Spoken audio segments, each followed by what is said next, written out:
T-Bag on the beat.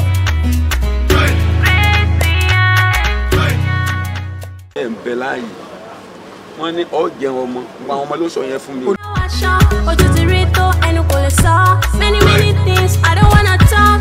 Yeah, I just wanna make a difference. Don't wanna live like my parents. Nobody responsible for me. Baby, Baba got no need. My mommy say nobody. Daddy say nobody. Wanna become somebody. Edumare wa fún mi ṣe. Jẹ́ kí n lówó láyé. Jẹ́ kí n rí bá ti ṣe.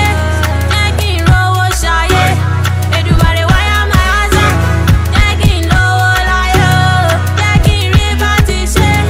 Jẹ́ kí n rówó ṣayé. Edumare wa ya my husband. Nobody knows tomorrow. Nobody knows tomorrow. We hoping for better tomorrow. I don't get today, I go get them tomorrow. I just wanna make money, sir. Oh, when you go for mommy say nobody, daddy say nobody. Wanna become somebody, from nothing to something. Mommy say nobody, daddy say nobody. Wanna become somebody, from nothing to something. Jẹ́ kí n lówó láyé, jẹ́ kí n rí bá ti ṣe, jẹ́ kí n rówó ṣayé. Èdùmàrè wá yá my husband. Jẹ́ kí n lówó láyé, jẹ́ kí n rí bá ti ṣe, jẹ́ kí n rówó ṣayé. Èdùmàrè wá yá my husband. My mommy say nobody, daddy say nobody. Wanna become somebody. Èdùmàrè wá fún mi ṣe.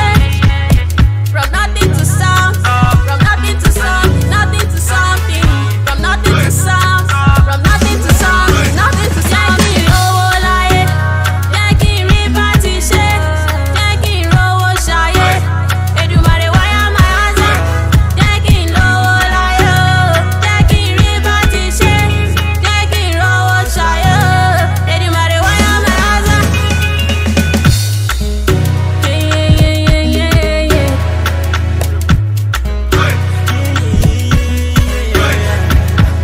T-Bag on the beat.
Ìwọ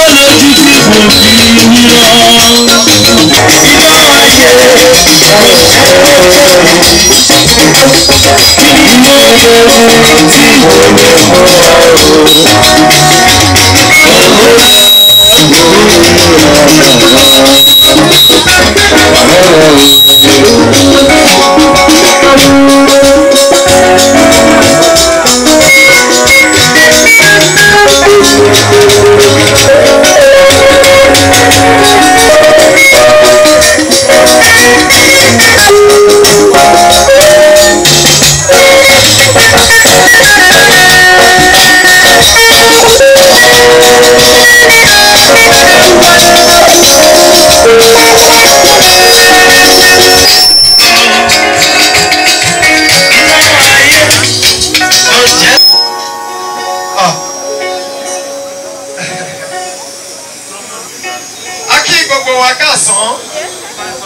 First service, and we are here to celebrate, to dance, to praise you, to wine and dine in praises unto you for what you have done.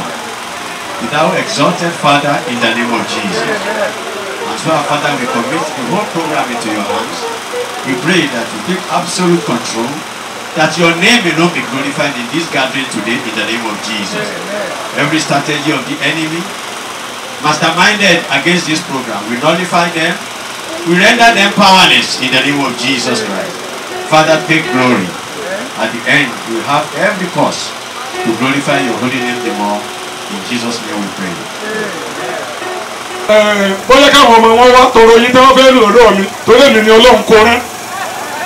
Èmi ni Ọlọ́run kó rán iye tí bàbá fẹ́ lò. Bàbá wa nìyẹn. Ó síbi tó wù ẹ́. Olórí gbàlẹ́nu mi ọba nǹkan ní fún bàbá yìí. Microphone tó máa lò náà rè. Olúwa ẹ tóbi o, ẹ tóbi. Olúwa ẹ tóbi o, ẹ tóbi. Kò sẹ́ni tá lè fi ṣàkàwé rẹ̀ o. Ẹ tóbi bàbá, kò sẹ́ni tá lè fi ṣàkàwé rẹ̀ o. Ẹ tóbi Olúwa. Olúwa ẹ tóbi o, ẹ tóbi bàbá. Olúwa ẹ tóbi.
oníwà tútù wọ́n sì jẹ́ ẹni tó jẹ́ pé ẹ̀mí Ọlọ́run ń lò. Kò rọrùn láti pé kí ènìyàn jẹ́ ọmọ 50 ọdún kó wá jẹ́ àkókò yẹn gan ló fẹ́ dedicate láti sin Ọlọ́run. Bàbá mo kí ní pẹ́ kó oríire o. Ibi tó kù nílé ayé yín ẹ̀ ní fi ṣọ̀fọ̀. Ìbànújẹ́ ò ní wọlé yín. Bẹ́ẹ̀ ṣe farasílẹ̀ láti fi gbèsè ayé yín sin Ọlọ́run. Kò sẹ́ni tó ń gbọ́ ti Ọlọ́run tí Ọlọ́run kì í gbọ́ tirẹ̀. Níbi tó kù nílé ayé yín gbogbo nǹkan tó kù Ọlọ́run á bá yín gbọ́. Ẹ bójú rere Ọlọ́run pàdé. Iṣẹ́ ìránṣẹ́ náà tẹ́ gbà kò ní jábọ́ mọ́ yín lọ́wọ́ o. Ẹ ṣàṣeyọrí.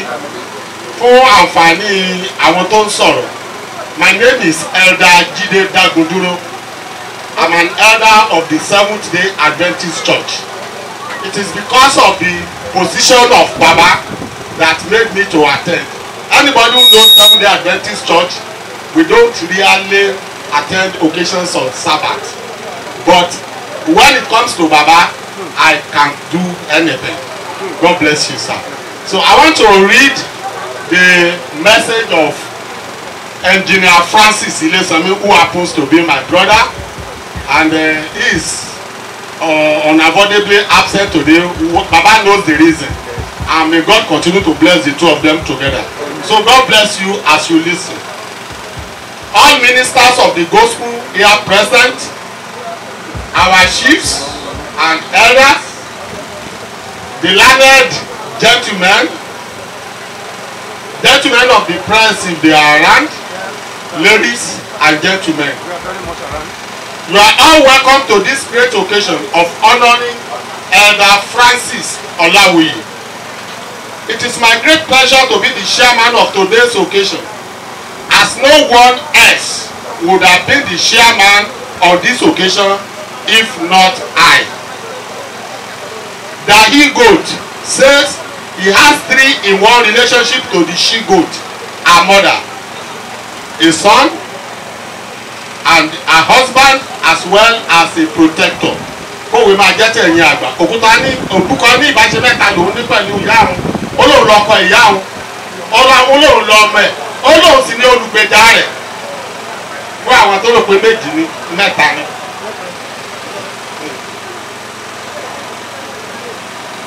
In the same vein, so do I have 3-in-1 relationship with Elder Francis Olawuyi.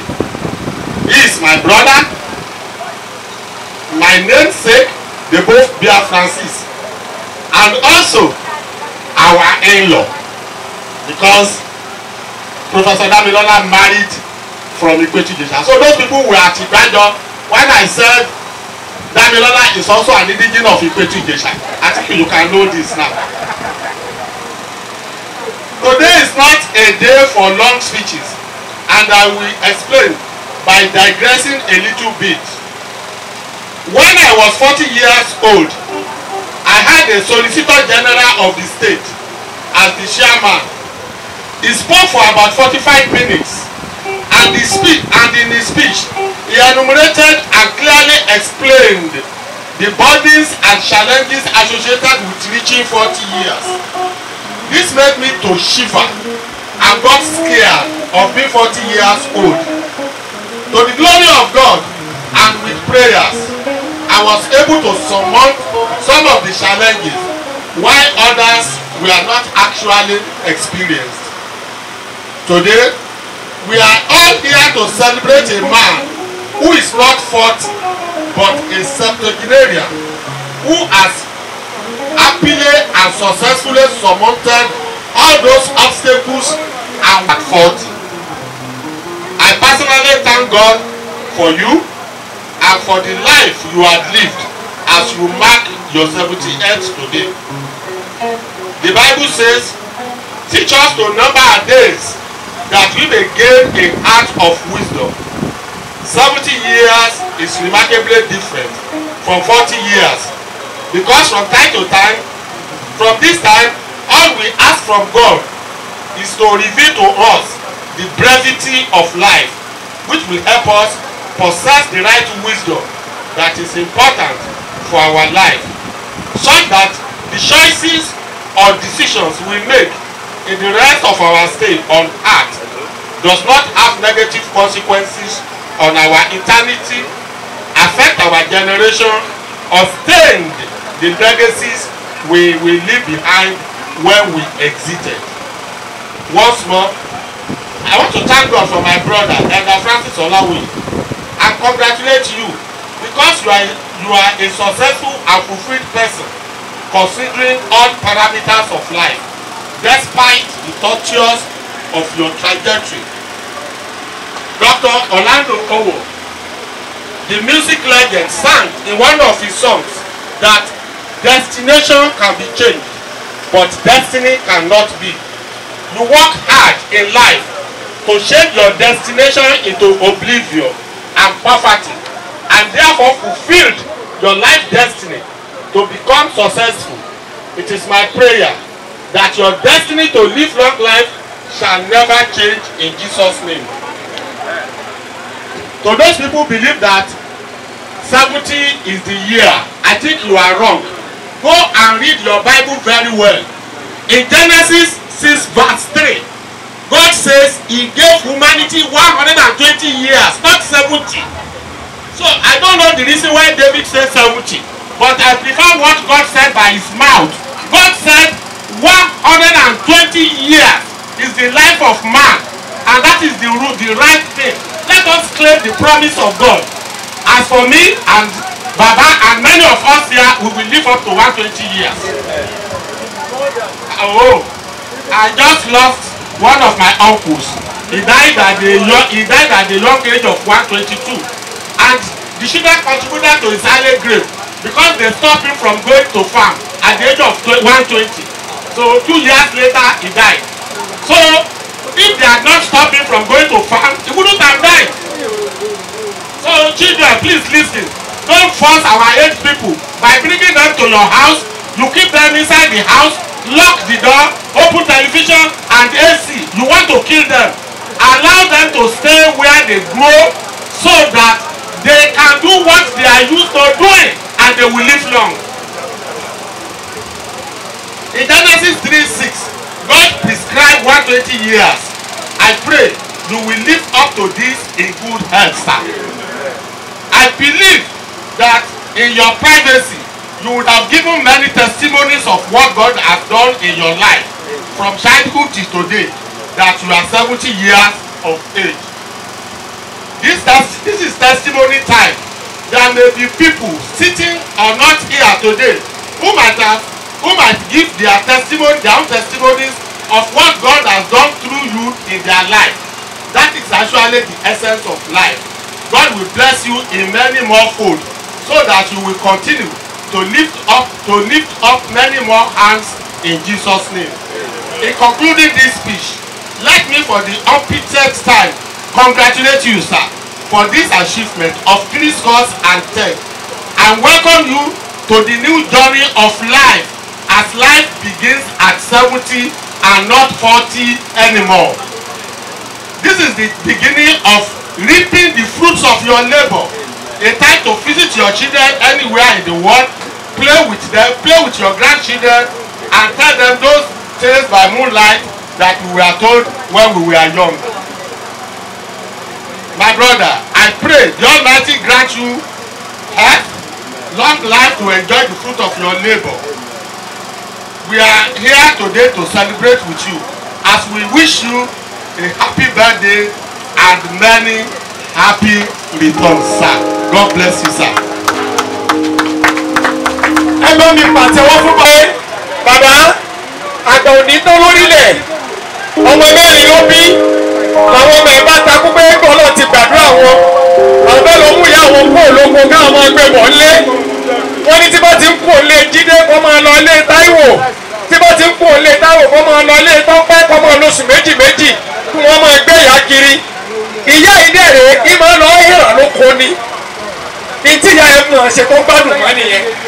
Ìyá ìdẹ́ kìlọ̀ fún ọmọ ẹ má gbé kú òlóko gbogbo ń tẹ́bà fún mi ẹ máa mú wá fún mi ń bí. Ẹ má sọ àlàáfíà mi di fíafíà. Àwọn ọmọ yìí ò gbọ́. Wọ́n náà fẹ́ kẹ́ ìyá wọn, àfẹ́ tọ́jú ìyá wọn. Wọ́n gbé ìyá lọ lóòótọ́. Ìyá bá ń lọ ilé kan yóò ń kó mẹ́ni bọ́ọ̀lì kejì gbogbo àwọn mídìmídì rádàrádán ni ẹ bá fún ìyá jẹ. Ìyá ò lọ grandma wọ́n dá ìyá jókòó ìyá bá di grandma tí ń tọ́jú ọmọ ìyá bá di jẹ̀kẹ̀tẹ̀ àárẹ̀ bá wọlé ìyá kú nígbà tí ìyá kú gbogbo tó kù ló kó ní ẹ̀yin lẹ pààyà ayé o ẹ̀wọ̀ ẹ̀hán tó jù ya yín lọ ń bẹ̀ ńlẹ̀ ẹ̀yin lẹ pa gbígbé lọ tẹ́ ẹ gbé kúrò láàrin wa ẹ̀yin lẹ pa ọlọ́run bá ṣoore fún wa tá a bá lówó tá a ní ọlá a lè gé àwọn òbí wa níbi tí wọ́n bá wà níbi tí wọ́n dàgbà sí tí a ti rí àwọn akẹgbẹ́ wọn àti àwọn tí ń bọ̀ lẹ́yìn wọn tó bá wọn lára mu ẹ̀kọ́ ni eléyìí jẹ́ fún gbogbo wa ẹni tí ọ̀rọ̀ yìí bá tẹ́ lọ́rùn kọjọ́ ọ̀rọ̀ tó wà bí ẹ̀ka ẹ bá mi pàtẹ́wọ́ bàbá wa ẹ jọ bá mi pàtẹ́wọ́ fún wọn ẹ jọ èmi ti fi sítórì yẹn mo ti fi ṣe fíìmù tó bá yẹ ẹ máa wò ó ajíbò ní ní dáìtù ẹ exactly bó ṣe ṣẹlẹ̀ gan òun nìyẹn. ọmọ àgbájọ lóró alágogo tó mẹ́mu níjẹ̀jọ mọ̀ ń bẹ́ lu ìgbàjọ kàní ó wá ní ìgbàjọ lóró alágogo tó mẹ́mu èyí ṣe máa pò kẹ̀kẹ́ mẹ́mu kí ni èmi béèrè ọmọ mọ́ o ẹn tí.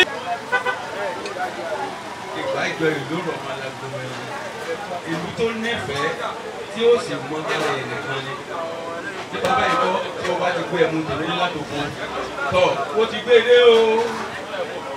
Oyin bẹ́ẹ̀ kó sí olùkí bẹ́ẹ̀ kó sí bí wà. ẹ bá mú tèmi lọ́wọ́ ẹ náà bá tó gbé tí náà dé ẹ fi la gbọ́n kọ́tù délé tí náà tí o bá ti kó sí kọ́tù bá lọ́wọ́ bàbá tó fi mi lọ́wọ́. ẹ̀yin wẹ́tà máa sáàkì. yóò kìkì tí ẹ mú pa ẹ tó mẹ́mu nu àṣẹfẹ́ lọ́fà ìfẹ́ náà mú èmi náà dé lu mi dẹ̀ jọ mo ń bẹ jẹ kọ́ lọ gbẹlú mo ṣe ẹ̀kọ́kọ́ sí ìwú sí mi náà mo ti ṣe lónìí náà àṣẹwọ̀ bàbá gbọ́ kẹtẹ ẹgbẹ́ kẹtẹ ọ̀dọ́ àwọn ní wọ́n sàn lọ́mú mọ̀ ẹ́ ilé ẹ̀kú ọ̀nà irun pẹ́pù lẹ́yìn ní nígbà yẹn wọ́n bẹ̀rẹ̀ tákùnrin adé wọ́n ní ìwúlò àwọn olóògùn mọ̀ ní ọ̀tá níbo láwọn àgbà tá a ti já ìgbìmọ̀ wọ́n ní wọ́n pàdé ọ̀ṣọ́gbó ni mo rí ṣé wọ́n rí mo ṣe ẹgbẹ́ tó nígbà àwọn òde pàtì déédéé àmàlà mo ṣe mo ti kúrò sọ́ọ̀sì. àwọn náà wọ́n máa ṣe kí ni àwọn lọ́ọ̀dì. Thank you very much. Ká dìde. Tábàtì afẹ́ sọ̀rọ̀ kì í ṣe inú àpáta. Àtàbàtà dìde. Téèyàn bá tinú àpáta dìde tó bá gbẹ́sẹ̀ sórí àpáta, á dìde kíá ni. Ṣùgbọ́n ẹni tó bá tinú àbàtà dìde lámọ̀ bí ó ṣe nira láti dìde. Bó bá ṣe ń yọ ọ̀sẹ̀ kan ló ń wọ mi. Bó bá ṣe ń yọ̀ kan bẹ́ẹ̀ ló ń wọ mi. Bàbá wa láti inú àbàtà ló ti dìde lọ́lọ́run lè gbé wọn sókè òkè tẹ́ ẹ dé ẹ̀rí jábọ́ lórúkọ Jésù. On behalf of Engineer Ilesanmi, I launch From Grace to Grace the autobiography of Elder Evangelist Francis Fola Olawuyi with 250,000 naira. ẹ pàtẹ́wọ́ bàbá ọlọ́run níjọ́ tá lọ yín o ẹ bá ní jíjọ́ fún bàbá lóhùn ẹ ní àwọn ọmọ wọn bá wọn sọ̀rọ̀ ní àyè o wọ́n láwọn ti rẹ́yìn sí wa ẹ sì tí ì jíṣẹ́ o.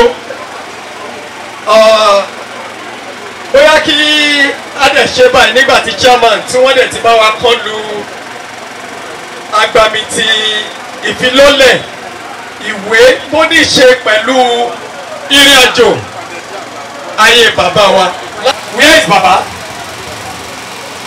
Please put your hands together for Baba. Ẹ bá mi pàtẹ́wọ́ fún wọn. bàbá wa Òjó ló ń bá Bàbá wa M.A. Òjó agbádá 1,500 níjọ́ 1.5 million ní fún ti bàbá. Afẹ́dúpẹ́ lọ́wọ́ Ọlọ́run fún bàbá wa tí Ọlọ́run jẹ́ kẹ́mi wọ́n kò ní ìdíje òní.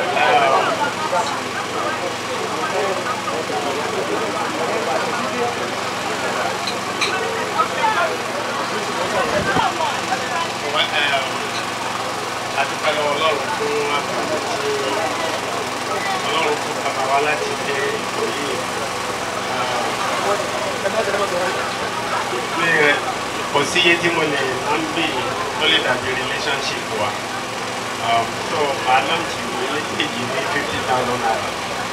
50,000 naira 50,000 naira kí bàbá wọn Olùfilọ́lẹ̀ àgbà àwọn náà wọ́n ti ṣe ní 50,000 naira àdúpẹ́ àwọn orúkọ tí ó bá tún ṣẹ́kù àwọn yẹn náà wọ́n máa wá sí ọ̀dọ̀ wa nígbà tí yẹn ń lọ lọ́wọ́ ẹ jẹ́ ká sáré kọlu agbami tí àwọn ọmọ bàbá wa tí ọlọ́run tó fi ta wọ́n ní ọrẹ ṣùgbọ́n kí n tó lọ síbẹ̀ aláàjì tó jẹ́ òye wọ̀ gbogbo òbí pátá ẹja tọ́mọ wa o èèyàn tí ó jẹun ọmọ yóò ṣe wàhálà lórí wọn yóò tọ́jú wọn tá a bá dẹ̀ fẹ́ kẹ́mọ ká má kẹ́ ọmọ lákẹ́bàjẹ́ láàárín ìṣẹ́jú péréte ẹgbà ilé yẹn o ṣebí tọkọ-tìyàwó kan wọ́n bí ọmọ ni wọ́n fi ní ká má fẹ́ràn kan jù kan lọ nínú ọmọ wọ́n wá bí àwọn ọmọ yìí ọmọ yẹn jẹ́ mẹ́ta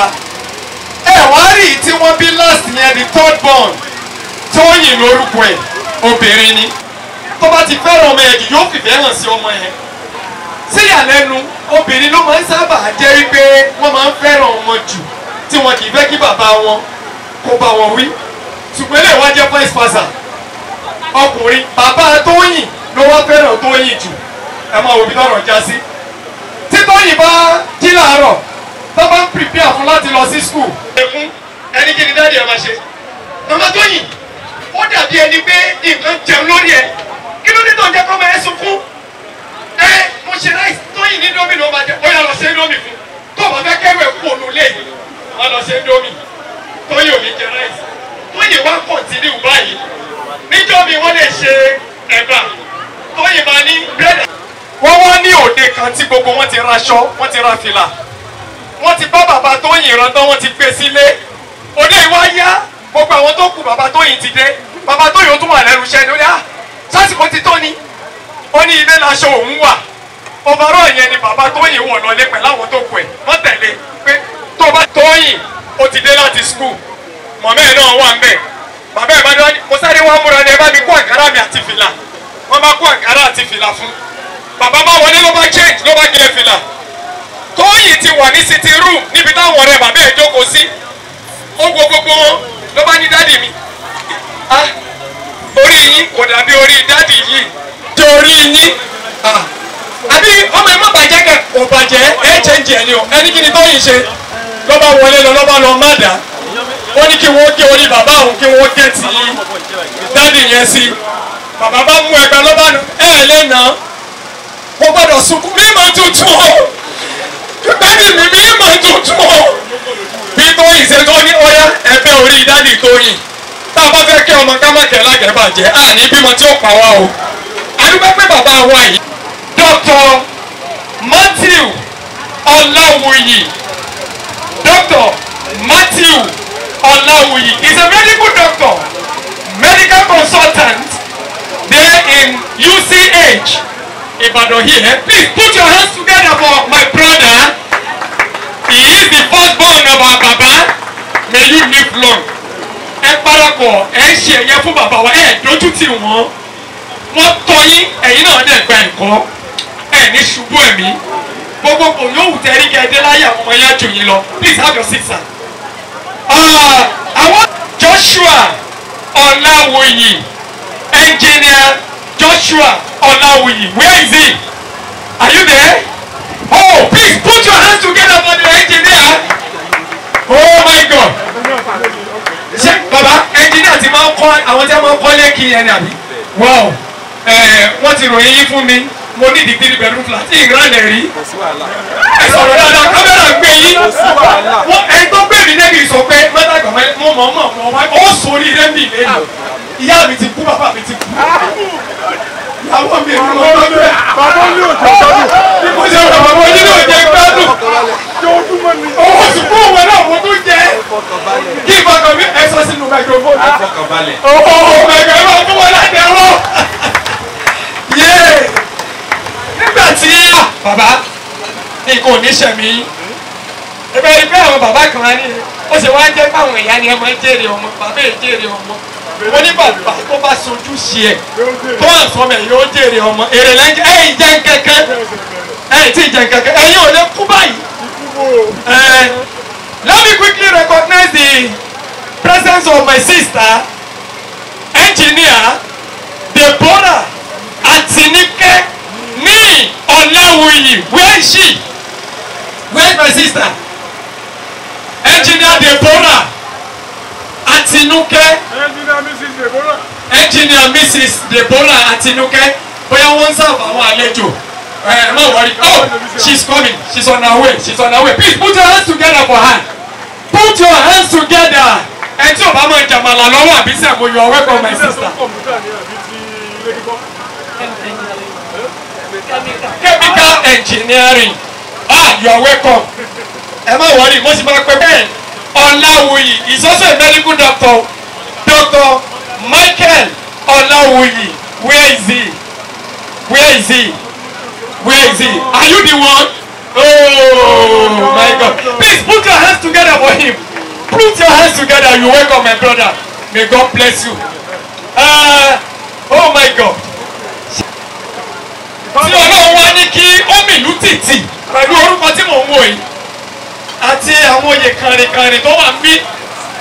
The senior advocate of Nigeria, Sunday Damilola Ọláwuyì. Wow. SAN, senior advocate of Nigeria. At what age? Look at God. God is so wonderful. God is great. Nígbà tí èèyàn ní àwọn ọmọ márààrún yìí, ẹ sọ fún mi àyọ̀dànùdà. Bàbá yìí ti ṣe iṣẹ́ jìnnà. Ọlọ́run wá crown effort yín. Ẹ má ṣe o.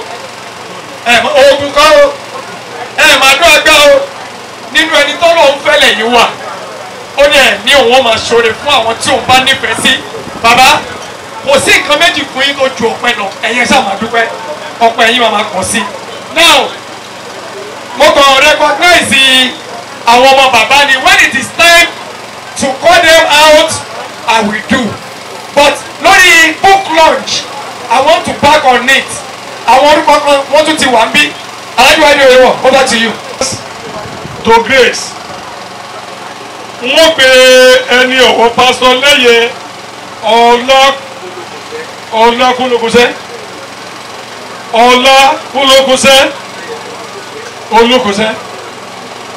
Olókúsẹ́ mo ni wọ́n wà wọ́n sì bí pásítọ̀ Ebenezer Ògúndáre tí wọ́n wà bí. Bàbá pásítọ̀. Ẹ wá fi wé ìlọ́lẹ̀ ẹ máa bọ̀. Tá a bá ti ríwèé tí elder ṣe àwọn ẹni ọ̀wọ̀ ni wọ́n máa lọ́ọ̀nì ẹ̀.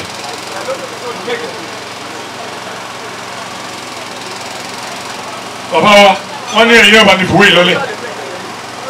Praise God. Bàbá wa tí wọ́n ń ṣe ọjọ́ ìbílẹ̀ ọmọ lèmi jẹ́ o. Hallelujah. Ara àwọn ọmọ wọn lèmi jẹ́ o. So ọmọ bàbá ni o. Hallelujah. Bàbá kó ipa tó pọ̀ nínú ayé wa. And èmi tó wà wájú yìí òkú tó tún dá láàyè ni. Torí pé lẹ́nu ọjọ́ mẹ́ta kan ó ṣe bí nǹkan tó lágbára gan-an. Wọ́n gbà tó le tán. Hospital ìkejì mi náà lọ gbé mi lọ. Dr. Matthew Ọláwuyì. Ibẹ̀ náà ni Ọlọ́run ti ṣe ìyanu. Torí pé nǹkan tó ṣẹlẹ̀ kì í ṣe ọ̀rọ̀ abẹ́rẹ́, ọ̀rọ̀ àdúrà ni. Nípa wá lu abẹ́rẹ́ àti àdúrà. A dúpẹ́ lọ́wọ́ Ọlọ́run. Torí pé àwọn bàbá wọn ò fojú sunkún wa. Bàbá náà jẹ́ sí mi nígbà kan tí nǹkan dàbí nǹkan tó lágbára. Tí mo ṣe tán léèwé máa ń lọ sọ́dọ̀ àwọn bàbá. Níbi iṣẹ́ wọn, bàbá mo fẹ́ máa kó nǹkan báyìí wá. Ọmọ mi kò sí problem. Bàbá wa sọ nǹkan fún mi. Wọ́n á ní ẹni tí òkú ló lòkè ọ̀hún yẹn. Ẹni tí òkú ló lòkè ọ̀hún yẹn. Màá wá délé wa, màá bèèrè àwọn parents mi ní ìmọ̀ tí mo nǹkan yìí. Wọ́n wá ṣàlàyé fún mi. Lẹ́nu jẹ́ mẹ́ta kan mo fi nǹkan kan hàn wọ́n. Níwọ̀n ọba orí ọ̀fẹ́ àtúnṣe jù bẹ́ẹ̀ lọ. By the grace of God, I will launch it with 50,000 naira. A round of applause, please. Ẹ pàtẹ́wọ́ fún Dr. I.O. Ṣóògùn. Dr. I.O. Ṣóògùn sí wọ́n wà ń bí. Ẹ má bọ̀ bá ẹ pàtẹ́wọ́ fún bàbá yìí.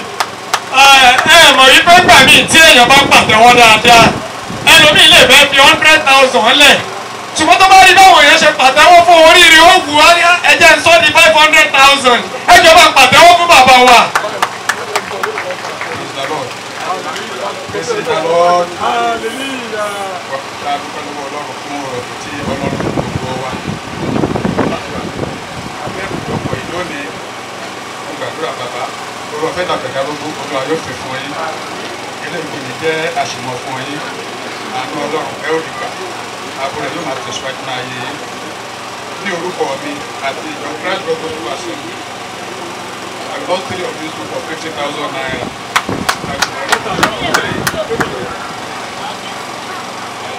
Wọ́n ní àwọn fi ìwé mẹ́ta lólẹ̀ ní ẹgbẹ̀rún lọ́nà 50 náírà. Ẹ pàtẹ́wọ́ fún wọn. Iná ò ní tẹ́wọ́ yín. Mo tún fẹ́ pe Alhaji Jimoh Akínrẹ̀mí. Alhaji Jimoh Akínrẹ̀mí. Bá kó kọ́ wọn, wọ́n foríjì wà náà ní o.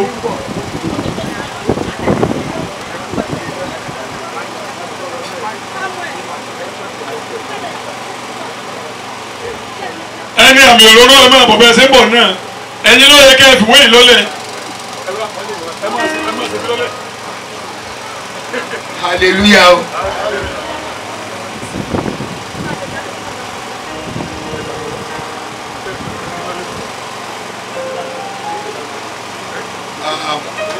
A dúpẹ́ ní ọwọ́ Ọlọ́run fún ìgbésí ayé bàbá wa ẹ̀dá Ọláwù tí bá ní kí a máa kà ní méní méjì èmi àti wọn nípasẹ̀ bàbá tí ó bí mi sáyé ni a fi mọ́ra wa ó dẹ̀rù pé a ti máa lọ bí 40 years báyìí ibu a ti tó 45 years tí a ti 50 years 1971 ìgbà tí mo ṣe jáde secondary school yẹn hallelujah hallelujah bàbá ń gun Kawasaki motorcycle kékeré báyìí ni mobilette wọ́n wá sí ilé wa ní Ẹlẹ́yẹlé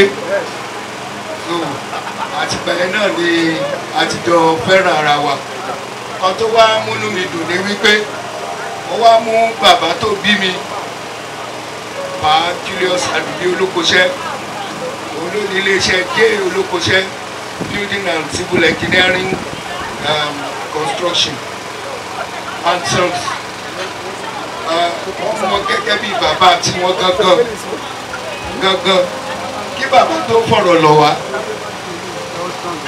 bàbá Ọláwuyì náà máa kọ́kọ́ fi ọ̀rọ̀ lọ àwọn méjèèjì kan tó bá yọ ní ẹ̀sìn náà máa gbé jáde títí bàbá yìí fi sùn 2 years ago at the age of 93 wọn yára wọn bàbá dẹ̀ ń ṣe ọmọ fún wọn púpọ̀ irú èdè ìbáyìí gbogbo àwọn ọmọ bàbá ló yẹ kí lẹ wí ó ti ń pẹ́ jù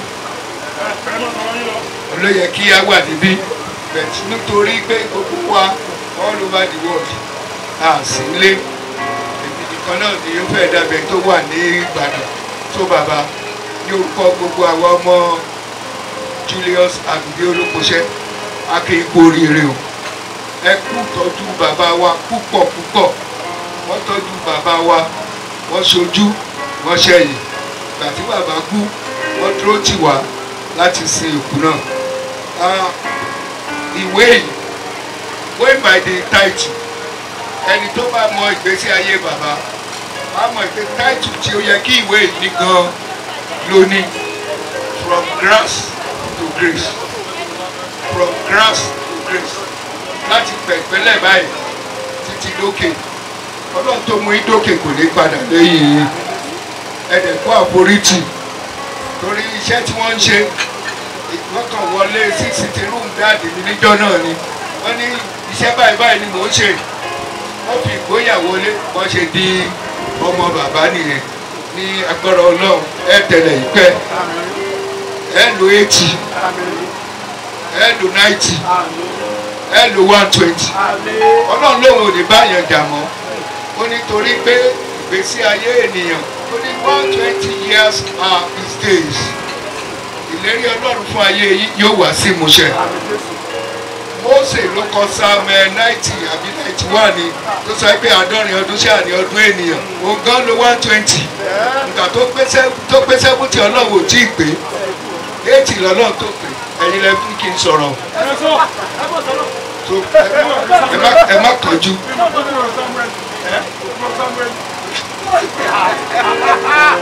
Yóò dáa fún yín. Òun gan òkú ní 70. Kò kú 70. 80 lọ́lọ́run tó pé ẹsẹ̀ bẹ̀rẹ̀ ni o. Ẹnìkan ní àṣẹ̀ṣẹ̀ bẹ̀rẹ̀ ni o kí lẹ tí ì rí. Ẹsẹ̀ bẹ̀rẹ̀ ni orúkọ Ọlọ́run. Inú mi dùn wípé ẹ jẹ́ ti Ọlọ́run. Àwọn ọmọ yín jẹ́ ti Ọlọ́run. Ilé iṣẹ́ yín náà ó jẹ́ ti Ọlọ́run. Nǹkan tí mo rí tó ga jù nínú ayé bàbá Ọláwuyì òní wípé wọ́n jẹ́ olóòótọ́. Nínú ohun gbogbo wọ́n jẹ́ olóòótọ́. Wọ́n ṣe báyìí wọ́n ń purọ́. So wọ́n jẹ́ olóòótọ́. Ní orúkọ àwọn ọmọ olókòṣe àti ní orúkọ ìṣòro nǹkan tó wà nínú ẹbí ló fi ẹgbẹ́ pé wọ́n ní nǹkan tó kù bá ṣe kọ́ wọ́n jẹ́ kó sì mọ̀. Bẹ́ẹ̀ni ẹbí ló fi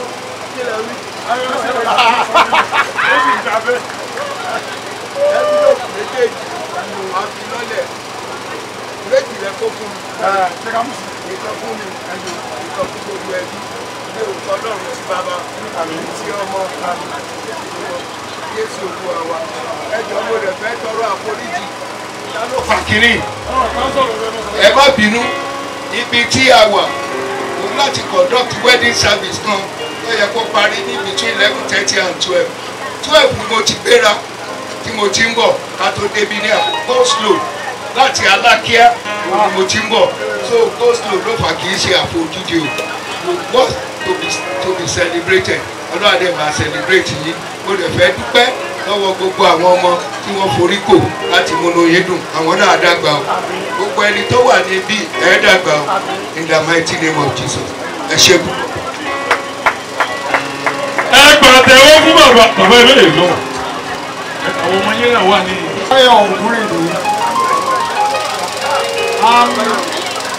I'm representing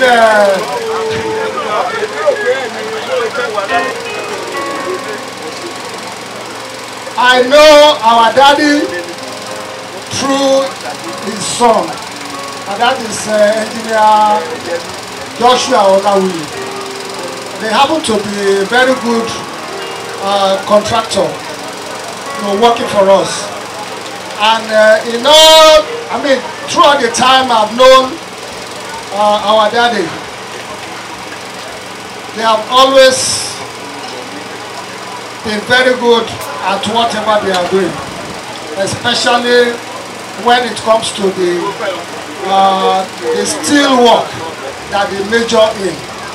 So I congratulate our daddy today for marking the 70th birthday. It is our prayer that God is going to grant him more years in the mighty name of Jesus.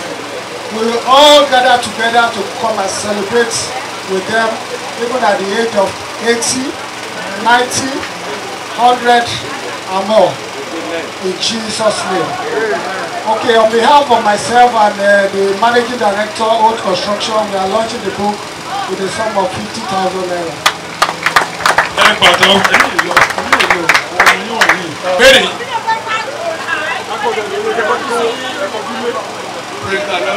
Hallelujah. Ogún ẹgbẹ̀rún mẹ́wàá bí ni ẹ̀yin lọ́ọ̀jì ẹ̀ kò lè jù bẹ́ẹ̀ lọ. Tọ́wọ́ lùsẹ̀ yìí Adéyẹmọ ṣé wà ní ẹnjìníà ẹ̀rọ mo wo bàbá tó wọ wáìtì lẹ́ẹ̀kan tí wọ́n kó iṣẹ́ sára aṣọ owó tí wọ́n fi ṣe sí ara aṣọ nígbà tí wọ́n fẹ́ bẹ́ẹ̀ wọ́n mi yẹ̀wò wọ́n lówó tí wọ́n fi fẹ́ wọn wọ́n ní òtó wọ́n ní òtó wọ́n ní wọ́n fi ṣe sára ẹ wọ́n sọ ewo sí ara aṣọ wọ́n sì dẹ̀ má dé ni.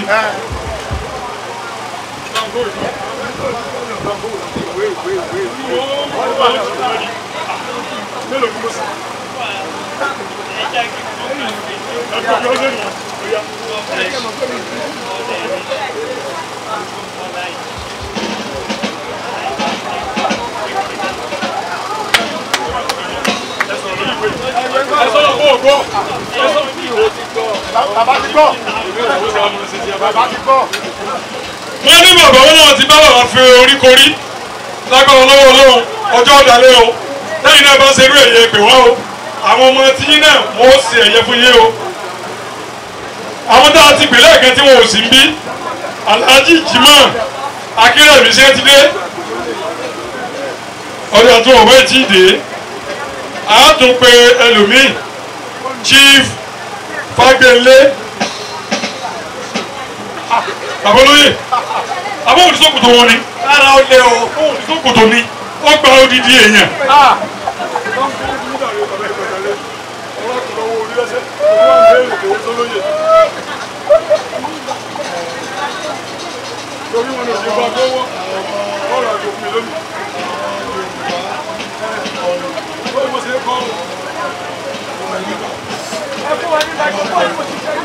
Inú mi dùn wípé mo rọ́jọ́ òní. Inú mi dùn ẹ bá mi gbé orí pé òní sojú wa. Congratulations ọ̀rẹ́ mọ́. Láti ẹ̀ mọ́ wọ̀nyí wá. Ẹ̀ mọ́ wọ̀rẹ̀ wá. Congratulations láti mọ́ wọ̀rẹ̀ wá. Ẹ jókòó sáà. Màá kàn ra sọ láńpẹ́ bí èmi àti bàbá ṣe jẹ́. Àbúrò ni mo jẹ́ sí the late wife of baba, so àná mi ní baba. A dúpẹ́ lọ́wọ́ Ọlọ́run wípé àìdájọ́ ọjọ́ lẹ́kùn. A dúpẹ́ lórí àwọn ọmọ tí Ọlọ́run fi ta yín lọ́rùn. Wonderful children, very successful in their respective fields. We praise God for that. Ní orúkọ àwa ọmọ Elizabeth Adéòtì Fagbenle, mo launch ìwé yìí pẹ̀lú 50,000 naira. 50,000. Chief Fagbenle wọ́n ní àwọn launch ìwé ní 50,000 àtẹ̀wọ́dà ẹ bá ní pàtẹ́wọ́ 50,000 lásìkò yìí táwọn kan ń pariwo pé gbogbo nǹkan ní bó ṣe náà wọ́n rí tí gbogbo ẹ̀ kíláàsì lọ́tún kíláàsì lọ́sì tí náírà ń dọ̀wálẹ̀ fún dọ́là àti euro àti gbogbo ẹ̀ ẹ bá ní fún ọ látẹ̀wọ́ o ẹ bá ní fún ọ látẹ̀wọ́.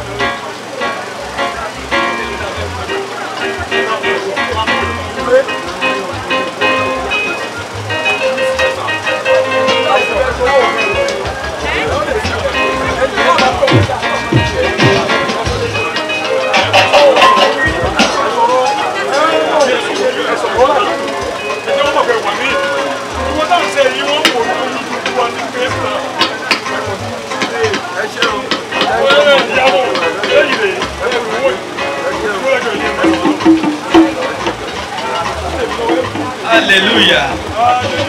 Hallelujah. Hallelujah. Ẹgbẹ́ náà lógo. Allahu Akbar. Allahu Akbar. Allahu Akbar kabira. Adúpẹ́ fọlọ́wà. Adúpẹ́ fọlọ́wà fún ìgbésí ayé bàbá. Adúpẹ́ fọlọ́wà fún ìgbésí ayé bàbá. Bàbá jẹ́ ní tó kọ̀ yẹn máa kọ́. Bàbá ò ní kúta. Bàbá ò ní kúta. Ọlọ́ba kọ́ máa tó lọ. Ọlọ́ba jẹ́ tó kọjá jẹ́ tó wọ́n. Owó ìjọba ló fẹ́ fẹ́ fẹ́.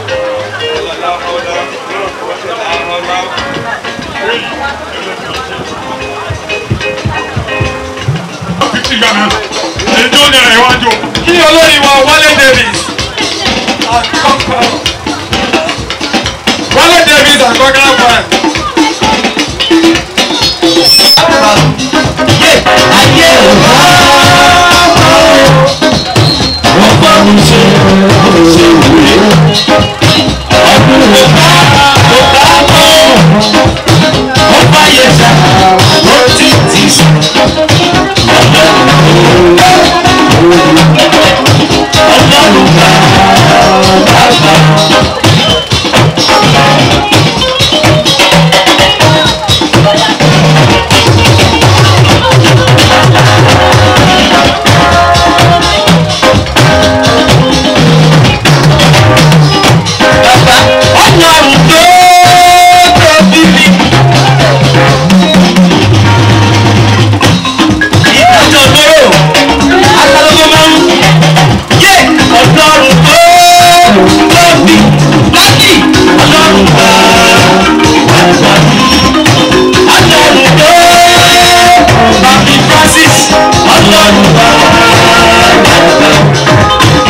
nínú ayé ìdájọ́ ayé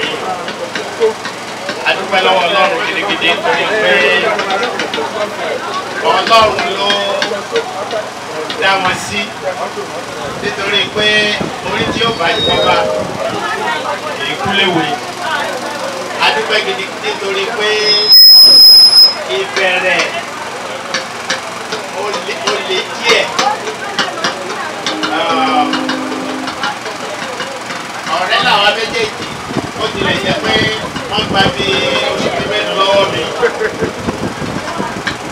ọ̀rẹ́ ni wá láti kékeré torí ibikíbi tí wọ́n bá wà ìyá fẹ́ wà bẹ́ẹ̀ táwọn náà bá wà torí ìgbà tí wọ́n bẹ̀rẹ̀ school ní Africa Primary School lọ́dún yẹn nígbà tí mo gbọ́ èmi náà láti lọ síbẹ̀ láti lọ jọ láti bẹ̀rẹ̀ school níbẹ̀ yẹn ní Africa Primary School gbà yẹn bọ́ àjọ máa ń lọ gbóngbà yẹn ni bí wọ́n ṣe máa ń pè wọ́n lọ́lẹ̀ wọ́n ń pè mí náà lọ́lẹ̀ torí mo rántí pé àjọ ń lọ gbóngbà ọjọ́ kan wọ́n gbé àwọn ẹrù kan fún wọn gbé àwọn ẹrù kan náà fẹ́mi náà nígbà dé orí òkè kan tí wọ́n ń pè lórí òkè àgbègbè mo ní ẹ wá gbẹrù yín ẹ wá gbẹrù yín nígbà tí wọ́n dá mi lóhùn mo bá lẹ́rù wọn yẹn mọ́lẹ̀ so àjọ nítorí wọn mo lọ school nígbà yẹn ní ìgbàjọ tó àjọ ń pè àjọ lọ nígbà yẹn ní ìgbàgbọ́ ya àwọn òbí mi ṣàwà mú mi ni mo bá bẹ̀rẹ̀ school nígbàdàn so ọ̀là náà àjọ máa ń fara wa ẹ bá lọ sí ìgbàjọ táwọn náà bá wá ìgbà tá a fẹ́ máa ṣèdánwò tá a fẹ́ lọ sí secondary school àjọ ń ṣèdánwò ń gbà yẹn náà ni ohun tí mo rí ni pé ọ̀pọ̀ wọn ní ọpọlọ tó pé lórí gbogbo ìdánwò tá a jọ ń ṣe ń gbà yẹn pé ká lè lọ school wọ́n ń pàṣẹ wàhálà tó wá wà bẹ́ẹ̀ ni pé ọkọ̀ ẹ̀ tí ò ràn wọn níléèwé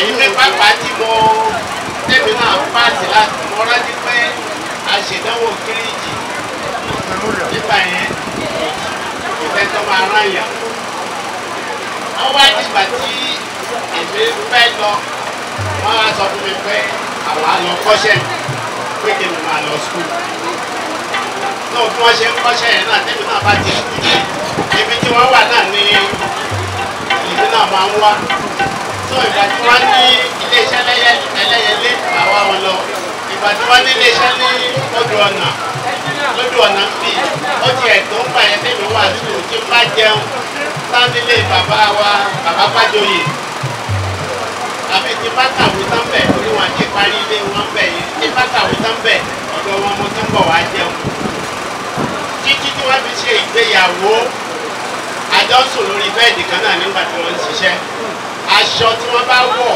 nígbà yẹn èmi náà wọ̀ máa wọ bàtà máa wọ̀ kú sí kò sẹ́ni kankan tó ní kankan náà méjèèjì mo wá rántí ní ọdún bíi 1972 yẹn àwa méjèèjì wá jókòó lárùn pé báwo láyé wá ṣe fẹ́ rí gbogbo àwọn tó wà wájú wọn àárín kankan tá a lè fi yan kanú ayé wọn àwọn òbí wa náà ò ní kankan àwọn méjèèjì bá pinnu pé nígbà tí ní pé a lọ gbàdúrà a bá lọ gbàdúrà àti bẹ̀ wọ́n ti sọ fún mi pé àwọn kọ̀tínú pẹ̀lú iṣẹ́ táwọn ń ṣe kémi máa lọ sí skul ní fámìlì wa fẹ́yàn ra nǹkan téèyàn fi ń yan gan àwọn ló kọ́ ọ̀rọ̀ àwọn ra móbílẹ̀tì ń báyìí mo rántí pé móbílẹ̀tì yẹn a máa ń kó láti bí lọ sí ìgbàjọ tàbí àtúkà àgùnlò ẹ̀dẹ̀ àtúkà kiri móbílẹ̀tì àwọn méjì àwọn ló kọ́ ọ̀rà so nípa wọn ń tẹ̀síwájú tí wọ́n tún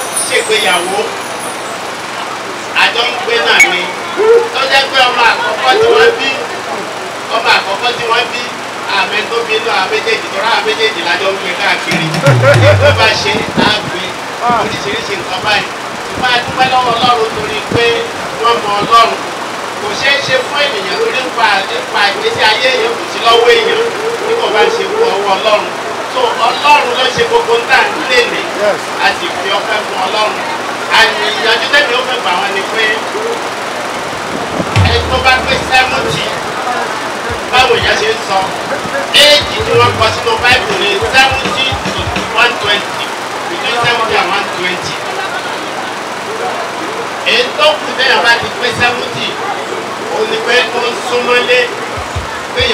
múra láti rí pé òun bá ọlọ́run jọba ọlọ́run ràn yín lọ́wọ́ gbogbo olúkọ ayé ní ẹ̀bí sí ọlọ́run ọlọ́run ò ní jẹ́ ká ẹ̀sìn nínú ìyà àti wàhálà láti dá àwọn ọmọ yìí tí wọ́n ń ṣe gbogbo eléyìí sí lójú ẹ̀mí wa ọlọ́run wà pẹ̀lú wọn ẹ ṣe. A round of applause. Pẹ̀lú owó kékeré ọgọ́rùn-ún márùn-ún náírà wọ́n ní kẹ́nìkan kan fi ọgọ́rùn-ún márùn-ún náírà na ìwé yìí pé àwọn fẹ́ fi ṣe ẹ̀kọ́ ọjọ́ bí. ẹ jẹ́ dalẹ́ lórúkọ kristi yéṣu Nazareth ẹ̀rí fojúsùn pọ̀ mọ́ náà àwọn wọ̀nyí dúpẹ́ lọ́pọ̀lọpọ̀. Having said this, let me just digress a little bit. This is the 70th birthday. We all celebrate you today. He will forever be celebrated. Adúpẹ́ lọ́wọ́ Ọlọ́run fún ọ̀rọ̀ fẹ̀tẹ́ Ọlọ́run fún yín. I got to meet Baba in 1993. Wọ́n wá ṣe crusade kan lábẹ́òkúta. Wọ́n tó fi ìjọ Abẹ́òkúta lọ́lẹ̀ was there. Later, a lọ sí there was a convention, Holiness and Power Convention. A lọ ṣe ní First Choir Campground. Bẹ́ẹ̀ púpọ̀ mọ̀ ní dáadáa, ní dáadáa. Àti gbà yẹn were shining example for us in Christian journey. Gbàdúrà lórọ̀ fẹ́ràn Olúdélé àtàwọn àtẹ̀yìn Ọlọ́run ló fi fún ọ yìí. Now for what is actually happening today and the celebration that has happened in the church there, I just want to say a little about that. The name of that assembly or that ministry is the Truth and Reconciliation Ministry or Association. Having said this, people are saying you are called back to Christ Gospel Assembly to make a settlement, to do this and do that. Let me say this. I want you to believe today. The name of that ministry is reconciliation. The way of reconciling with Christ Gospel Assembly. It has been mentioned there. Please, this is an assignment I want to give to you. Never you have it in mind. Just for me to go and get something settled, get something normalized, and go back to that ministry. You reconcile it with Christ Gospel Assembly, whereby we build that one umbrella. God will see you through. The way of doing that, I'm not a prophet. Let me say, if I say, okay, God has told me, no, I've been ordained as a pastor, a pastoral ministry, a pastoral office, in Christ Gospel, not as a prophet, but it will be highly appreciated if that name is put into use by reconciling that ministry with Christ the Lord Gospel Assembly. Having said this, I hope Dr. Matthew is around. Dr. Matthew, happy to see you. Other siblings of Baba, I want you to listen along with me to that. Dr. Ojo are one of the ones stakeholders that can listen along with me in this area that I've mentioned. God will see you through. Having said this, Baba, I wish you long life and prosperity. God bless you, mighty name, in Jesus' name.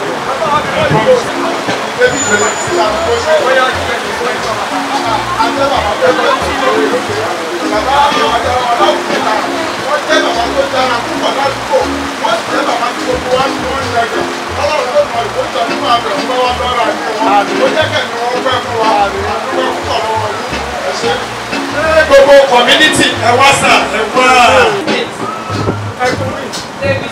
ló ṣe kéèkì yìí sẹ́gun ní mọ́jọ́ bàbá ọmọ ló ní kéèkì náà ṣe ṣe báyìí tẹ́lẹ̀ náà máa gbé fún yín ṣé yóò rí báyìí yóò rí bẹ́ẹ̀ tàbí kó kú dáa jù báyìí lọ ẹ wá jẹ́ àkókò kankan ẹ méjì ọmọ bàbá ni yín ẹ̀yin náà nílé iṣẹ́ yìí tí wọ́n dín àkàrà òyìnbó yìí ṣe àgbà wà láyè ká fún yín ní microphone kí bàbá fi gé kéèkì yìí ẹ jẹ́ kí bàbá máa bọ̀ wá síbi kéèkì yẹn láti gé tí bàbá bá dẹ̀ fẹ́ gé kéèkì gbogbo ọmọ bàbá pátápátá ẹ máa bọ̀ bẹ̀rẹ̀ látòrí Dr.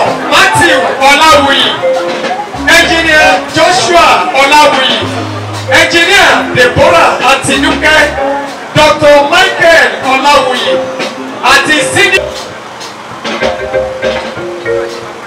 tí iléeṣẹ́ wọn tó ṣe kéèkì yìí 50,000 engineer please 50,000 wait let it be 5,000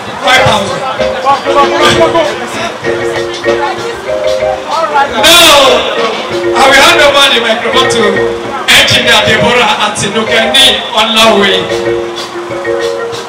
Cut the cake. cake and call the name of Jesus, and after S we cut the cake. Let somebody give me J. E. S. U. S. We say it together. Jesus. Put your hands together. Come on, mo se tele be, mo ti wa. Ka ka ko mo mo. E ma mu wa. E wo bi e ba ko. Engineer. Oh yeah. I don't need. Oh yeah, look when you put e ba mu. Ah. Yeah, all right. Engineer ti ko be. Say lo ba mu an. Lo ba mu. Gbogbo àwọn ọmọ bàbá láti Alexandra níbikíbi tí ẹ bá wà ẹ dìde o. Tó o bá mọ̀ pé ọmọ bàbá ni ẹ láti Alexandra ẹ máa bọ̀ báyìí. Gbogbo àwọn ọmọ bàbá láti Alexandra ẹ máa bọ̀ báyìí ẹ wá ya fọ́tò pẹ̀lú wọn.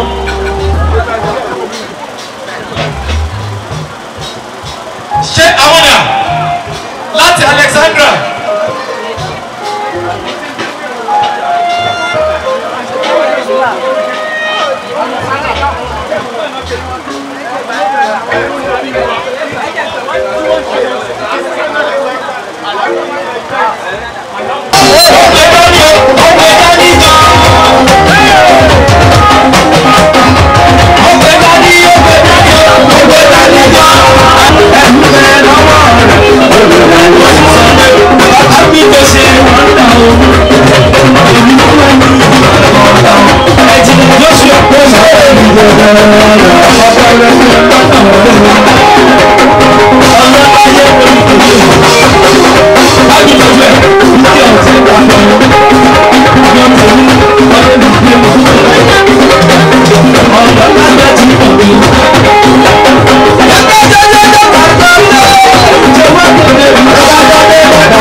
Tó bá rí bẹ́ẹ̀, ló ti kú, kò lè dé bá ní sọ́kù.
méjì ọjọ́ owó ọjọ́ bí ẹ má bọ̀ ojú bàrà ọmọ wọn ẹ má bọ̀ ojú bàrà ọmọ wọn.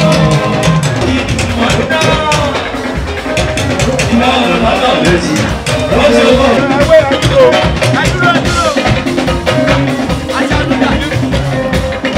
ọkọ̀ mi dé mo ṣe àlejò débi ẹ má bá mi dé ẹ má bá mi dé ọmọ rẹ.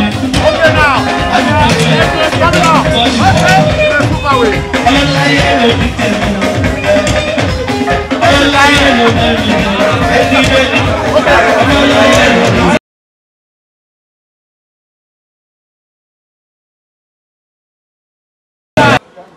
Mo kí gbogbo ẹ̀yin tí ẹ ń wò wá lójú móhùnmáwòrán ti Kingston Media TV, your best online television lórí YouTube. Ibi tí a wà yìí àti ẹ bá wo ẹ̀yìn mi ẹ rí àwòrán gàdàgbà kan tó wà ńbẹ̀. Ẹni tí ẹ ń wò yẹn àwọn ni bàbá wa Elder Francis Fọláyan Ọláwuyì. Àwọn ni wọ́n ń ṣe ọjọ́ ìbí 50 ọdún 78th birthday ní èní Saturday 27th of November year 2021. Àwa wá ṣe ayẹyẹ àjọyọ̀ pẹ̀lú bàbá wa lénìí níbi ayẹyẹ 50 ọdún tí bàbá wa pé lórí èpẹ̀. Wọ́n wá ní èèyàn pé ọmọ 50 ọdún ẹni sójú ẹ̀rí àbí òrí irú béèrè wo ni ẹ jẹ́ kí n pe bàbá wọlé mo fẹ́ fi ọ̀rọ̀ jómi tó rọ̀ ọ̀rọ̀ pẹ̀lú bàbá wa Elder Francis Fọláyan Ọláwuyì ní àárín ìṣẹ́jú péréte kí àwa ọ̀dọ́ ká gbọ́rọ̀ lẹ́nu bàbá wa ǹjẹ́ ojú tí ẹ rí báwo ni ojú ṣe rí báwo ni àwọn ìlà kọjá báwo ni inú wọn ṣe rí ní ọjọ́ èní ọjọ́ sátidé ọjọ́ 27 oṣù kọkànlá ọdún 2021 bàbá wa ẹ mọ̀ bọ́ ẹ súnmọ́ mi ẹ pẹ̀lẹ́ sà èmi mọ̀ pé tí èèyàn bá gun ẹṣin nínú yín lẹ́nìí kò lè kọsẹ̀ bẹ́ẹ̀ni torí pípé ọmọ 100 ọdún àbí 50 ọdún jàre ẹ fi yá mi kì í ṣe ìrìn àjò kékeré mo wá ń sọ lẹ́ẹ̀kan mo ní ojú rí ni ojú ò rí ni tẹ́ bá tẹnu bọ̀rọ̀ láàrin ìṣẹ́jú péréte bó la ṣe bí yín gan ìdílé wo lẹ ti jáde gan ọmọ ìlú wo gan ni yín ẹjẹ ń dábò yín ẹ mọ mú nǹkan. orúkọ tèmi ni Francis Afọláyan Ọláwuyì abimi ní ìlú Ìgbàjọ ní ilé Ọ̀dọ̀fin Ìgbàjọ nípínlẹ̀ Ọ̀ṣun ní ìpínlẹ̀ Ọ̀ṣun kábíyèsí Elédùmarè. orúkọ mọ̀mọ́ mi ni Fibian Asa Ọláwuyì orúkọ bàbá tó bí mi ni David Agboola Ọláwuyì. Abimi ní ọdún 1951 17th March 1951. ẹ ju Nàìjíríà lọ ẹ ju Nàìjíríà lọ pọ̀ ẹ ju Nàìjíríà lọ. ní ọjọ́ 17 oṣù kẹta ọdún 1951 àbí. kábíyèsí Elédùmarè ọdún 9 sásìkò yẹn ní Nàìjíríà tó gbòmìnira ẹ̀yin gan lẹ gbòmìnira wà. primary 4 ni mo wà nígbà tó gbòmìnira. tí wọ́n gbòmìnira dé. àgbà torí àjọgbá ni àwa náà wà lára tó March ká ṣe display oríṣiríṣi. bàbá ẹ kàwé pọ̀ professor ni. mi ò kàwé púpọ̀. ẹ kàwé púpọ̀. rárá o. bó lè ṣe alákùntẹ́ làkà tó bá ń gbogbo ibi ilé ní dókítà pọ̀nù àwọn ọmọ yín ẹnjìníà pọ̀nù àwọn ọmọ yín bó lè ti rìn nígbà ẹ kàwé. àtúndí sáà nínú ọmọ yín. àánú Ọlọ́run ni mo rí gbà. wọ́n ní professor tún bẹ́ẹ̀ nù ọmọ. bẹ́ẹ̀ni. sáà náà professor. Sugaja. My last born is a professor. Kábíyèsí Elédùmarè. And deputy vice chancellor of Abua University, Adó-Èkìtì. Wọ́n gbọ́. Ẹ tún wí. My son, Professor Damilola Sunday Ọláwuyì. S.A.N. S.A.N. Senior Advocate of Nigeria. And the youngest senior advocate of Nigeria academics. Academics. Kábíyèsí Elédùmarè. Ó lẹ ti rìn láàrin ìṣẹ́jú àyá. Báyìí tẹnu bọ̀ ọ́nù ọ̀nà jíjẹ. Ẹ bá wa gé. Mo kàn rá àánú Ọlọ́run. Àánú lẹ rí gbà. Àánú ni mo rí gbà. Bàbá àánú lẹ rí gbà. Bẹ́ẹ̀. Wọ́n ń fi ọ̀rọ̀ kan jómi tọrọ ọ̀rọ̀ lẹ́ẹ̀kan ó ta sí mi létí. Àwa sọ̀rọ̀ létí ẹ o. Sẹ́yìn ni ẹnìkan sọ lẹ́ẹ̀kan pé roadside weather ni. bẹ́ẹ̀ ni. ta lẹ́nu ẹ gbà bó ló ṣe jẹ́. àánú Ọlọ́run ni mo rí gbà. àánú lẹ rí gbà. sẹ́rí gbogbo ọ̀rìn àjò ayé mi láti gbà ẹ̀bí mi tó fi pẹ́ ọdún tí mo wà yìí. tó jẹ́ kí ẹ̀yìn o táyọ̀ táwọn ọmọ yẹn sọ pé àwọn fẹ́ celebrate mi gan ni mi ò ná kọ́bọ̀ sí bí o. mo tẹ́rí tán sí yẹn kò ná mi ní one naira. ìnáwó yẹ ọ̀nà yín kọ́bọ̀. aṣọ tó wà lọ́rùn mi. ọmọ lọ́ra. àwọn lọ́ra fún mi.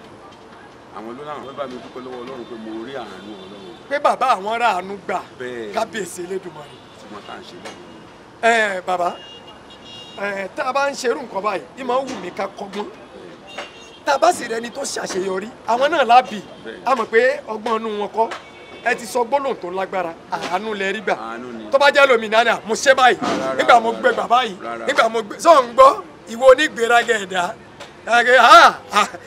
àwa ṣiṣẹ́ la fi jẹ́ èèyàn sáà tó kún òṣìṣẹ́ àánú ni bàbá rí gbà kí Olúwa kó jẹ́ kí àwa náà rí àánú gbà. gbogbo àwọn tí ọ̀gá mi kọ́ níṣẹ́ lóore a jẹ́ 165. ọmọṣẹ́. bẹ́ẹ̀ni. 165 ọmọṣẹ́. 165 ọmọṣẹ́ èmi ni mo wà ní nọ́mbà 2 náà ọmọṣẹ́ ọ̀gá mi. pé wọ́n fààyàn fún yàn báyìí pé lọ kọ́ṣẹ́ ẹ̀yin lẹ́lẹ́kejì. èmi lẹ́lẹ́kejì. kábíyèsí lédùn. tọ́gá mi fi jáde láyé 165 kọ́sọ́ lọ́dà. ẹ jẹ́ bí ní nǹkan kan ní ọ̀rọ̀ tí ó gbilẹ̀ gan tí gbogbo ọkùnrin máa ń sọ lẹ́nu àmọ́ pé àwọn obìnrin ni ẹ máa ń jèrè ọmọ bàbá kí ló lè fà á kí ọkùnrin ó máa jèrè ọmọ apẹrẹ lẹ́yìn o èrè ọmọ lẹ́ ń jẹ yo ẹ sì tí ì jẹ nǹkan kan ẹ ṣẹ̀ṣẹ̀ bẹ̀rẹ̀ ni o kí ló lè fà á kọ́kùnrin ọmọ jèrè ọmọ. ọmọ dàbí okòwò nígbà téèyàn ń ta ọjà ọba sorówó ta ọjà yẹn tó kó sì máa jèrè tó bẹ́ẹ̀ náà ni nígbà téèyàn bá bímọ okòwò lọ́lọ́run dání Ọlọ́run ló ń dání lókòwò ń dá ọmọ dá olókòwò orúkọ ìwà nù ìwé mẹ́gan pé gbà mo yọ̀ǹda fún ọ lọ tọ́jú ẹ̀. gbà lọ tọ́jú ẹ̀. afúnni tọ́jú. ńlọmọ jẹ́. lọmọ jẹ́ àwa kọ́ ló lani wọ́n gbogbo àwọn ọmọ tẹ́ ẹ rí yẹn èmi kọ́ ọkùnrin mi kò tiẹ̀ ní ṣe rárá ọkùnrin mi á ṣe láàbọ̀ ọkùnrin tó bá ti sọ pé tọmọ béèrè owó lọ́wọ́ ẹ̀ tó ní lọ́ọ́ bá yẹ ìyẹn ò sòwò ọmọ ó ṣe láàbọ̀ ni ṣùgbọ́n ọkùnrin tó bá ti jẹ́ wípé. àbò kọ́lájì lẹ̀ lọ́gbàlájì lọ́ọ̀ ya yín. lọ́gbàlájì lọ́wọ́ yẹ. ohun tí àwọn ọmọ yìí ṣe yìí ọdún náà. silence all over. wọ́n ní kí ló ṣẹlẹ̀. pé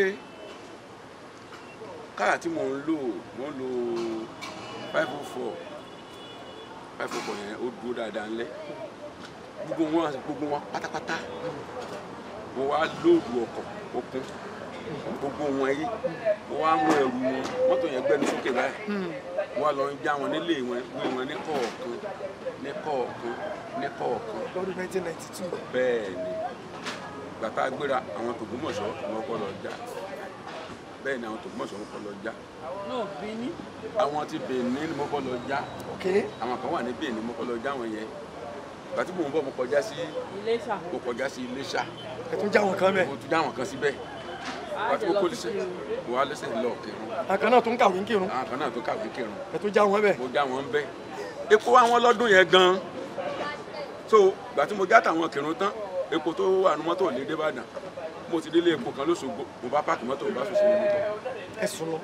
onítàsí kan wáá dé lọ́wọ́ ẹ̀dàkùnrin ṣẹ̀dẹ̀ bá ń rí epo díẹ̀ rà ó náà yóò wọ́n ò mọ́ ní mo mi ò kọ́ ló bá ta gálọ̀ méjì fún mi ó ti gbé mi dé Ìbàdàn nígbà tí mo dé Ìbàdàn àkúrò ní Ìbàdàn ní aago 5 ìdájí ó wá padà dé Ìbàdàn ní aago 12 òru mọ́mọ́ wọn wá wò mí títí àánú mi wá ṣe ó níbi Ọlọ́run tí ń bẹ ọlọ́jẹun ó súre fún mi lọ́jọ́ náà lọ nígbà tí wọ́n wá padà dé fún ọlídé ni wọ́n á bi mí léèrè pé sí òpẹ́ tí mo fi délé mo wá sọ mo ṣe rìn fún gbogbo wọn láago méjìlá mo tó délé àbáwọ̀ ìlú lójú báyìí wọn bí Olúwa ti ń bẹ tí ẹ̀mí ẹ̀ ń bẹ láàyè wọ́n ní ọ̀jẹ̀ ọmọ àwọn ọmọ ló sọ yẹn fún mi Olúwa mo lámì wọ́n tí mo bá pé ọmọ 70 years wọ́n làwọn máa celebrate that was 1992 wọ́n ní ní agbára Ọlọ́run wọ́n ní tí mo ṣe lónìí yìí wọ́n ti bá pé ọmọ 70 years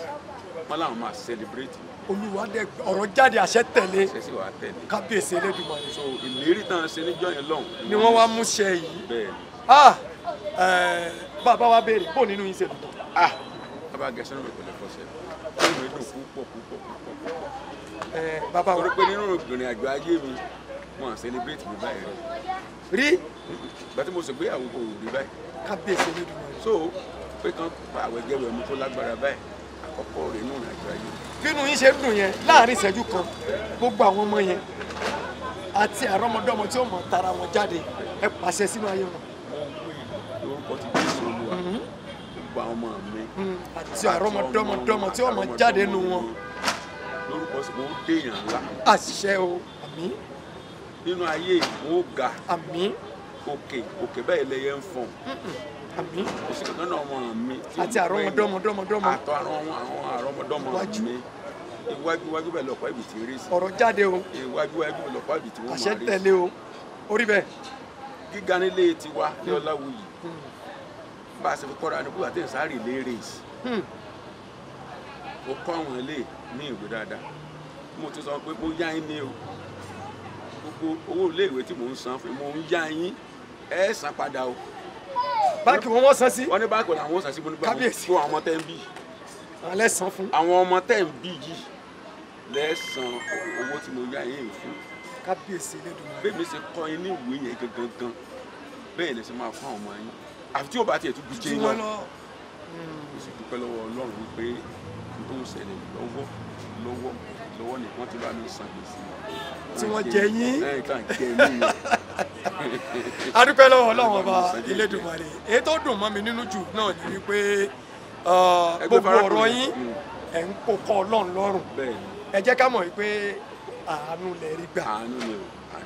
àánú ni wọ́n náà rí gbà àánú lórí gbà mímọ̀ ṣe rẹ kọ́ o bí wọ́n bá lóògùn bí wọ́n lè kú chọ́ọ̀chì bí wọ́n lè kú sí mọ́sálásí kò jẹ́ nǹkan kan wájú Ọlọ́run ọba o àánú lórí gbà bẹ́ẹ̀ bá wá rà àánú gbà kó ṣàánú bàbá tí ó jẹ wọn mọ́ ṣàánú àwọn ọmọ rẹ torí pé àánú lórí gbà njó tiẹ̀ da fún bàbá kọ́mọ pé kọ́mọ tó jogún wọn jẹ bẹ̀rù sọ́dà. bàbá burúkú ni màá sọ bẹ́ẹ̀. ń gbọ́ sà. bàbá burúkú aláìgbọ́n. kí ló ṣe yìí ọmọ ẹ kó mẹ́jọ. bàbá burúkú aláìgbọ́n aláìdá aláìrọ aláìlóye ní màá sọ pé kọ́mọ tó jogún. wọ́n jẹ gbẹ̀rún. no kò rí báyìí rárá. wọ́n ní kò rí bẹ́ẹ̀. àtọ̀. bàbá wa Elder Francis Fọláyan Ọláwuyì wọ́n ní kò rí bẹ́ẹ̀ o bàbá abú ni bàbá tí mo pẹ́ kọ́ mọ́ tó jogún òun ọ̀jẹ̀ gbẹ̀rún bọ́ ọ bẹ́ẹ̀ jẹ́ tán tó fìyà lẹ̀ dá wọn ọmọ rẹ wọn ò ní ṣàdúrà fún ẹ tó bá lọ tán ní kúkúrú èdè sà gbogbo àwọn tó wá síbí lẹ́nu ẹ dúpẹ́ lọ́wọ́ wọn ká máa lọ. wọ́n dúpẹ́ lọ́pọ̀lọpọ̀ lọ́wọ́ gbogbo ẹ̀yẹ tẹ́ wá síbí lẹ́nu àdélébáre àyìnàkóre bí Olúwa ti bẹ tí ẹ̀mí ẹ̀bẹ̀ láàyè ẹ̀mí tí gbogbo kálukú yín náà ó gùn. àmín. ọjọ́ kálukú yín náà ó dalẹ̀. àmín. eléyìí táwọn ọmọ mi ṣe fún mi yìí àwọn ọmọ ó ṣe bẹ́ẹ̀ fẹ́ yìí náà. àmín. gbogbo yín tẹ́ wá bí lónìí àtẹ̀yìn ẹ jèrè ọmọ. àmín. iléeṣẹ́ yín yóò máa ròkè. àmín. yóò máa ga. àmín. ọgbọ́n ìmọ̀ àtòyí tẹ́ fi máa ṣe tó fi máa ga sókè Ọlọ́run yóò fi. àmín. ẹ ṣé púpọ̀. ẹ ṣé bàbá wa inú wa dùn gan nígbà tí ẹ bá tún ṣe 75 àwa máa wà ńbẹ̀. lágbára Ọlọ́run. tẹ́ bá ń ṣe 80 àwa máa wà ńbẹ̀. lágbára Ọlọ́run. tẹ́ bá ṣe 90 àwa náà máa ké sí. bàtà tẹ́ bá ṣe 100 àjọ máa wà ńbẹ̀ ni nígbà tẹ́ bá wá ṣe 120 mi ní pẹ̀dín. àmín àmín. gbogbo wọn ní pẹ̀dín. àmín. tẹ́ bá ṣe 140 ó máa sojú mi. àmín.